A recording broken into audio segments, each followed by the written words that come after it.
High বন্ধুরা, আশা করি সবাই ভালো আছেন। আমি ভালো আছি। তো আজকে আপনাদের ঘুরে দেখাবো টাঙ্গাইলের বিখ্যাত ময়রা জমিদার বাড়িতে। এর ভিতরে কি কি আছে এবং কি নাই, আপনারা এখানে কি কি ঘুরে দেখতে পারবেন এবং কি কি রাইড আছে সব কিছু মিলাই আজকে আপনাদের ঘুরে দেখাবো। চলেন যাই, এখন দেখাবো ঘুরে। আমি এখন আছি ময়রা জমিদার বাড়ির সামনে। তো এটার ভিতরে ঢুকবো, এটার ভিতরে কি আছে আপনাদের দেখাবো। সাইডে যে একটা ঝর্ণার মধ্যে কি সুন্দর মানে কালারিং আর কি। তো চলেন যাই দেখাই এটার ভিতরে কি আছে। আমি শুনছি আর কি এটার ভিতরে মুক্তিযুদ্ধের সময় পুলিশের পোশাক এবং বিভিন্ন ধরনের অস্ত্র, কী কী অস্ত্র পুলিশরা ব্যবহার করছে এবং বিভিন্ন মানে স্মৃতি মানে সাজানো আছে এটার ভিতরে। আর এটার ভিতরে ঢোকানোর আগে অবশ্যই আপনার জুতা খুলে প্রবেশ করতে হবে, কারণ এখানে জুতা পরে ঢোকা নিষেধ। তাই আমরা সামনে জুতা খুলে প্রবেশ করবো এবং আপনার দেখাবো এখানে মুক্তিযুদ্ধের সময় কী কী অস্ত্র ব্যবহার করছে তারা, বেসিক্যালি পুলিশরা। তো চলেন যাই দেখাই এটা কী আছে এটার ভিতরে। এই যে আমরা জুতা খুলে এখন ভিতরে প্রবেশ করবো।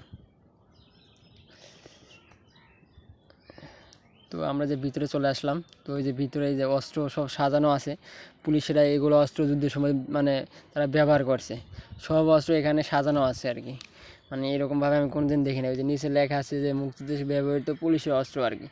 এইসব অস্ত্র পুলিশরা মানে ব্যবহার করছে এখনও, অত্যাধুনিক অস্ত্র, মানে এখন বর্তমান যেরকম অস্ত্র পুলিশে ব্যবহার করে এরকমই অস্ত্র আর কি। এই যে ওখানে ও পাশে আরও অস্ত্র আছে, ওই যে ওই সাইডেও আছে, এইখানেও আছে এবং সাইডে দেওয়ালে টাঙানো আছে মুক্তিযুদ্ধের মানে বিভিন্ন ঐতিহ্য আর কি।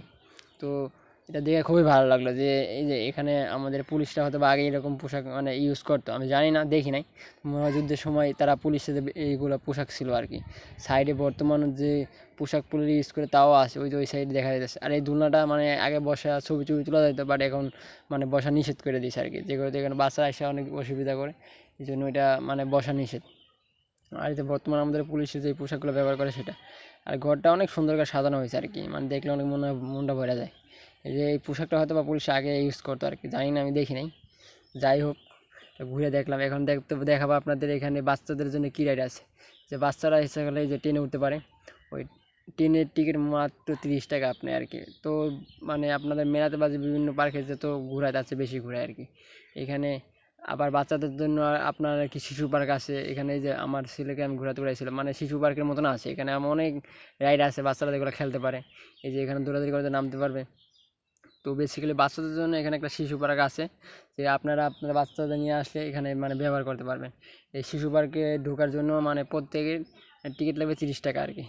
একজন ঢোকার জন্য 30 টাকা ফি লাগে, টিকিট লাগে আর কি, মানে শিশু পার্কের ভিতরে। তো শিশু পার্কের ভিতরে অনেক কিছু আছে, মানে বেসিক্যালি বাচ্চাদের খেলনার জন্য। যে আমার ছেলে খেলতেছিল, বারবার বলতেছিল, ওরা এই জন্য আমি নিয়ে আসছি আর কি। ও মানে অনেক মজা পাইছে আর কি। এখানে মানে বাচ্চাদের অনেক কিছু আছে মানে রাইডে আর কি। এই যে আমিও উঠছিলাম, এই যে আমি মজা করতেছিলাম আমার ছেলের সাথে। সেখানে আমার শালি আছে আর কি। তো বেসিক্যালি এটা আমার মনে হয় নর্মাল যে পার্কগুলো আছে তার সাথে এইখানে মানে দেখার মতো অনেক কিছু আছে, এবং আপনি সময় ইচ্ছা করলে অনেক সময় কাটাতে পারবেন। যেহেতু এখানে বাচ্চাদের জন্য একটা শিশু পার্ক আছে, সেহেতু আমি মনে করি না যে অন্যান্য পার্কের তুলনায় এই পার্কটা অনেক ভালো আর কি। এটা যেহেতু পার্ক না, তো পার্কের মতনই আর কি। পার্কে যেরকম পাবেন এখানে ওইরকম পাবেন, কিন্তু এখানে আপনার টাকা কম খরচ হবে আমার মনে হয়। হয়তো যেহেতু এটা জমিদার বাড়ি, বেসিক্যালি আপনার পুলিশদের জন্য আর কি এটা মানে এরকম সুন্দর হয়েছে আমার দেখার মধ্যে। মানে বাংলাদেশে যে করে জমিদার বাড়ি আছে তার সাথে সবচেয়ে বেস্ট এসে এটা, কারণ এটা আগের মতন যেরকম পরিষ্কার পরিচ্ছন্ন ছিল এরকম আর কি। আর এখানে একটা শিশু পার্কও বানাইছে তাদের তত্ত্বাবধানে আর কি। এখানে আর কি সব কিছু পুলিশরা দেখাশোনা করে। আর আমরা এই যে শিশু পার্কের ভিতরে আমার ছেলেকে নিয়ে আমরা ঘুরাইতেছিলাম, ও খেলতেছিল আর আমি মানে ওর ভিডিও করতেছিলাম। ও মানে অনেক খুশি এখানে আইসা, এই যে ও একাই নামতেছিল উঠতেছিল। আপনাদের সন্তানরা যদি নিয়ে যেতে পারেন ওখানে, তো শিশু পার্কের ভিতরে এরকমভাবে খেলাধুলা করতে পারবে আর কি। যেহেতু অনেক রোদ ছিল, তো এই জন্য আর বেশি ভালো লাগতেছিল না। যেহেতু রোদের সময় তো রোদ তো থাকবে স্বাভাবিক। আর ও রোদ আর কিছু না, ও পাইছে আজকে, এই জন্য ইচ্ছা মতন করতে আসছে আর কি। তো এই যে এখানে একটা দোলনাও আছে। তো আমার শালি এখানে দোলনা বসেছিল, তুলতেছিল ওই যে আমার ছেলেকে নিয়ে। তো পাশে আর অনেকজনে আছে দোলনা, মানে এখানে মানে কী বলবো, আর এই শিশু পার্কটা অনেক সুন্দর আর কি। এখানে অনেক কিছু আছে দেখার মতো। আপনাদের পাশে এই যে ঘোরার জন্য এই যে ঘুরনি আছে আর কি। তো আপনারা ইচ্ছা করলে হাজব্যান্ড ওয়াইফ সব কাজে চড়তে পারবেন ছেলেদের নিয়ে। এই যে তার পাশে আছে নাগরদোলা, আপনারা নাগরদোলা চড়তে পারবেন। এই যে নাগরদোলা, নাগরদোলায় উঠতে পারবেন। মানে ভাই এখানে আপনি অনেক সব কিছুই পাবেন, একটা পার্কে যা না পাবেন এই জমিদারের ভিতরে আপনার তাই সবই পাবেন। এই যে আর একটা প্লেস আছে এখানে, মানে দুই সাইডে মানে পানি, মাঝখানে যে রাস্তা, ওখানে একটা চেয়ার আছে, আপনার ইচ্ছা করলে ওখানে ছবি তুলতে পারবেন বৈশা, অনেক সুন্দর। তো তারপরে আছে যে ঝর্ণা, ঝর্ণাটা আমার কাছে অনেক সুন্দর লাগতেছিল, যে আমার ছেলে দেখতেছিলাম, আমি ওর দেখাইতেছিলাম। আর এখানে আশেপাশে মানে এত মানুষ রে ভাই, আমি যখন গেছি তখন মানুষ খুবই কম ছিল, পরে আস্তে আস্তে অনেক মানুষ, এই যে দেখেন ভাই মানুষের কোনো অভাব নেই, এই যে সাইড, এই সাইডে ওই সাইডে মানে অনেক মানুষ। আর এটা আছে কি মহারাজ লজের, মানে এটা থাকতো আর কি 1920 খ্রিস্টাব্দে, যাই হোক। তো এই যে এখানে একটা একুরিয়ামও আপনাদের দেখাইতেছি আর কি, এই যে একুরিয়াম, এখানে অনেক প্রকার মাছ আছে আর এখানে। কিন্তু একুরিয়ামটা আমরা গ্লাসে হাত দেওয়া নিষেধ, কেন ওনার অথবা কিছু সমস্যা হয়েছে এই জন্য আর কি এখানে কারো হাত দিয়ে দেয় না, যেহেতু লেখাই দিছে। তো আমার ছেলেকে নিয়ে আমি মজা করতেছিলাম, আর আমার ছেলে দেখাইতেছে যে মাছ। তো এই ক্যাম্পটা অনেক সুন্দর আমার মতে আর কি। আর এটার ভিতরে আপনি ঘুরে অনেক মজা পাবেন আর কি। আমি জানি না অন্য অন্য জমিদার বাড়ি এরকম সুন্দর এখন আছে কিনা। আর এরা সব কিছু হয়েছে পুলিশদের জন্য, যেটা তাদের এখানে পুলিশের ট্রেনিং সেন্টার আছে, থানা আছে, এই জন্য অথবা তারা নিজের তত্ত্বাবধানে এটা সব কিছু দেখে রাখে।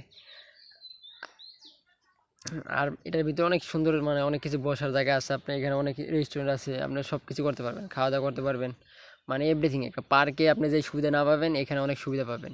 এখানে বসার জায়গা আছে, আপনি আমার ছেলে নিয়ে ফ্যামিলি সব নিয়ে করতে পারবেন। এখানে আপনার চিড়িয়াখানাও আছে, এই যে এখানে মানে আপনার বানর থেকে শুরু করে অনেক পশু পাখি, যেটার ভিতরে বানর আছে, অনেক পশু পাখি আছে। তো আমি নেক্সট একটা ভিডিওতে দিব আর কি, যে ওখানে চিড়িয়াখানার ভিতরে কী কী আছে, কোন পাখি আছে, সব কিছু দেবো আর কি। একটা ভিডিওতে তো কিছু সম্ভব না, অনেক বড় লং হয়ে যেতেছে, তাই আমি দিতে পারলাম না, নেক্সট ভিডিওতে আমি দিব আর কি। আর কি ভাই মানে অনেক, আমি জানি না এটা কত জায়গা নেই আর কি এটা বাড়িটা, বাট অনেক ভালো লাগলো ঘুরে আর কি। মানে এটার ভিতরে অনেক কিছু আছে, আপনি হয়তো বা সরাসরি না গিয়ে দেখতে পারবেন না, যদি সরাসরি যান তাহলে বুঝতে পারবেন। অনেক মানে এখানে ঈদের সময় তো আপনার মানে কী বলবো অনেক ভিড় থাকে আর কি। যদি আপনারা কেউ ঘুরতে যান তাহলে হয়তো বা সকালের দিকে যাবেন, আর বিকালের দিকে অনেক ভিড় থাকে। এই যে এখানে একটা বানর ছিল, মানে অনেক অনেক পশু পাখি আছে আর কি, বেসিক্যালি অনেক কিছু দেখতে পারবেন আর কি। আমি আমার ছেলেকে টাটাতে বলেছি।